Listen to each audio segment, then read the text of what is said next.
message boards or Facebook groups or online chat groups. As we have gone through the history of the internet, they've been called different things. Reddit is another example. We used to have Yahoo groups. Even before that, they probably had email threads. And even before that, they had clubs, right? You'd go to some kind of a clubhouse, conference room, some kind of maybe a hotel ballroom, and you'd get together with like-minded individuals and you would share information and stories and advice. So that's what we're talking about. We're basically talking about message boards. Should you trust the information that you get on one of these message boards?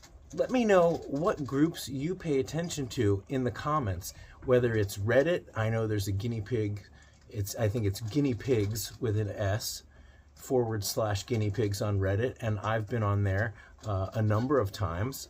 And so let me know what kind of social media groups where you go to get advice. But let's break it down and let's talk about, should you trust the advice that you get on there?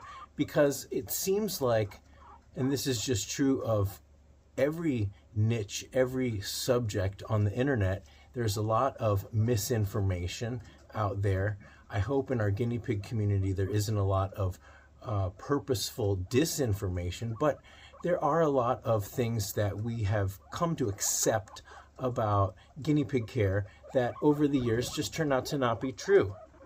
What are you upset about? I'm going to put Fuzz down. You okay, BB? Hold on. Come here. You okay? All right. So let's talk about these Facebook groups, these Reddit threads, these message boards, and can you trust the information on these groups? So I get a lot of emails, I get a lot of messages, and if you have any questions or if you want to share pictures of your piggies, you can do that on the contact page of my website, and it goes right to my email. And over the years, I've gotten some really interesting questions, or a lot of times people are asking me, hey, is this product acceptable? Recently, someone sent me a message about they found Child Life Liquid Multivitamin. I don't know if guinea pigs need that. Now, it was designed for kids, but of course, Child Life, as the name would imply, liquid vitamin C, is made for kids, but it's basically plain vitamin C. And I learned at the LA Guinea Pig Rescue that it is good, it is acceptable, and also Dr. Canfer and the Pasadena Exotic Animal Vet Center, they recommend Child Life Liquid Vitamin C as a good source of vitamin C for our piggies.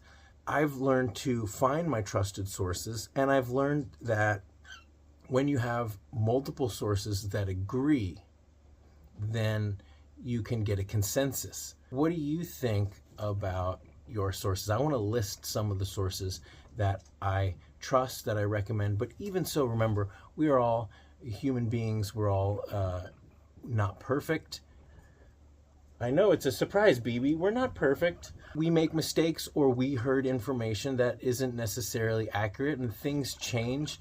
That's the thing about science, about taking care of our animals, that as we learn more, as time goes on, we learn better practices. Maybe a study comes out that explains, what caused stones is this and not this, or too much vitamin C maybe can exacerbate arthritis, and sometimes it's a balance, where I remember trying to find out if too much vitamin C was bad for guinea pigs. Could it cause stones? Could it exacerbate arthritis? And I was talking to a vet tech at the Exotic Animal Vet Center, and they were saying, well, if you limit vitamin C, then you could run into problems like scurvy, which can also lead to paralysis. And so on the one hand, too much vitamin C can exacerbate arthritis or may cause stones. Not enough has its own problems, so it's a balance. And isn't that like life? I think your number one source for information should be Well, Scotty's Animals, of course. No, it should be your vet. You should have 1 or 2 vets that you can trust that are experienced exotic vets.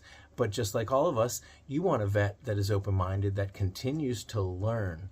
You know, I'm open-minded. That's why I always ask what you think, what your experiences have been.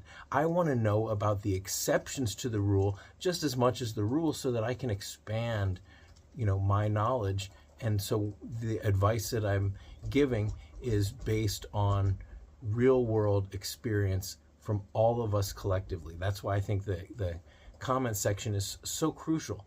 I think that the number 1 primary source should be your vet.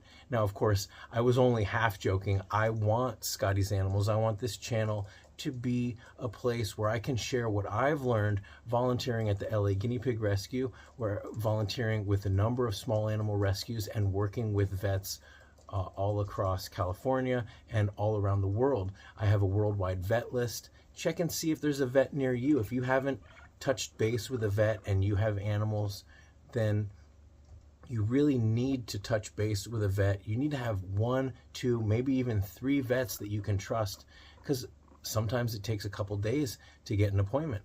So you always want to have a backup vet, and you always want to build these relationships so that you can call up and you can ask them, and they can give you a moment of their time.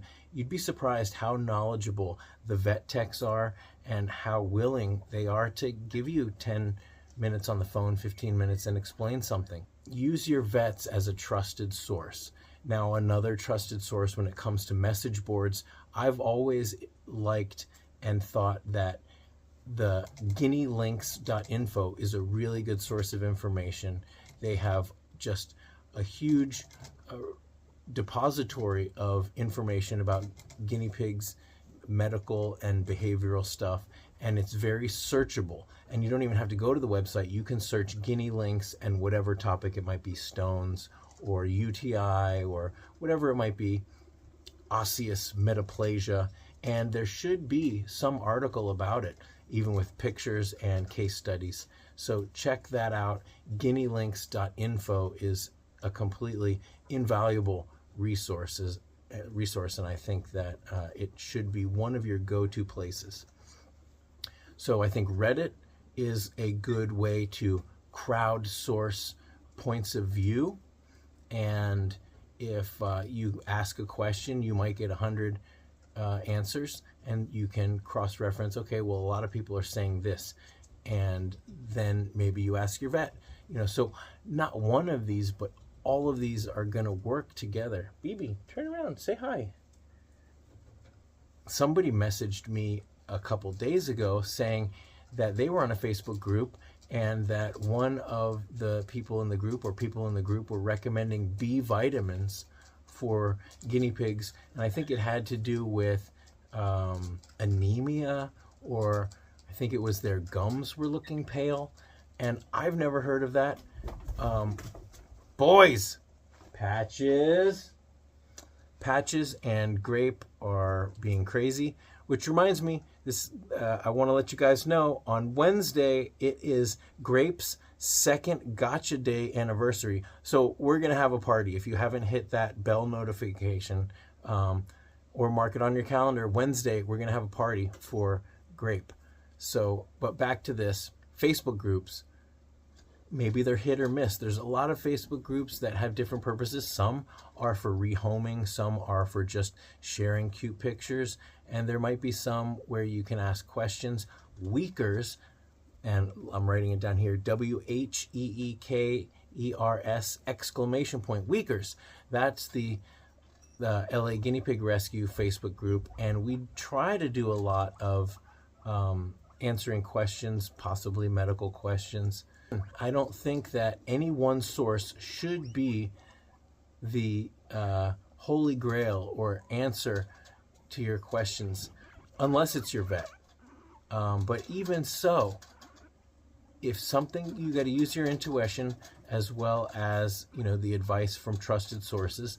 And there are so many different questions when it comes to guinea pig care, whether it's best practices for how to take care of their cage, whether or not guinea pigs should live in certain groups or together, or how long you should wait to find a mate if you lose a piggy? These are all questions. That's why it helps to have friends in the real world that are guinea pig people.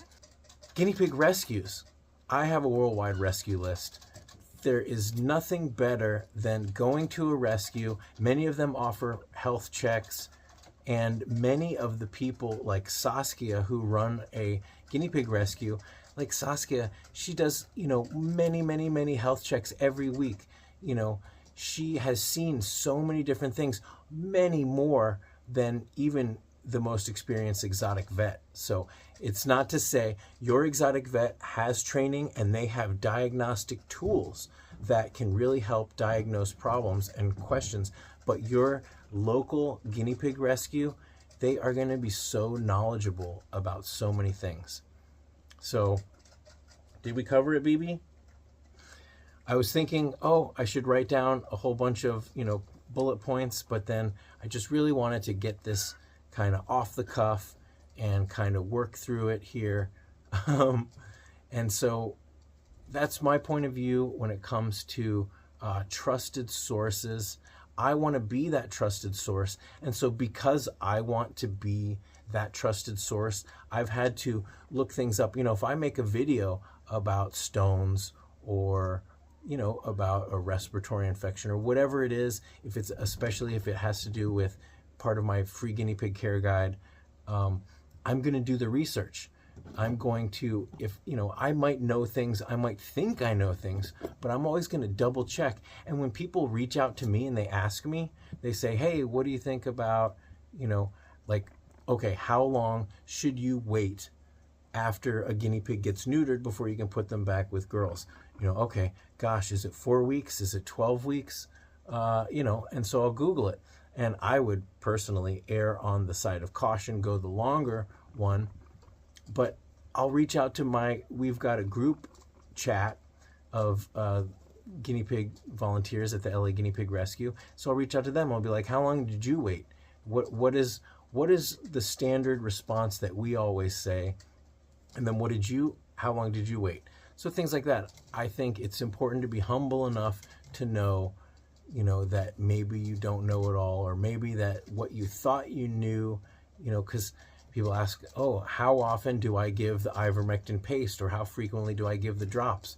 And people have been asking me that a lot lately. So I remember, the drops is once every 3 days, 3 times. And that the paste is once a week for 3 weeks, a small, tiny pea-sized amount.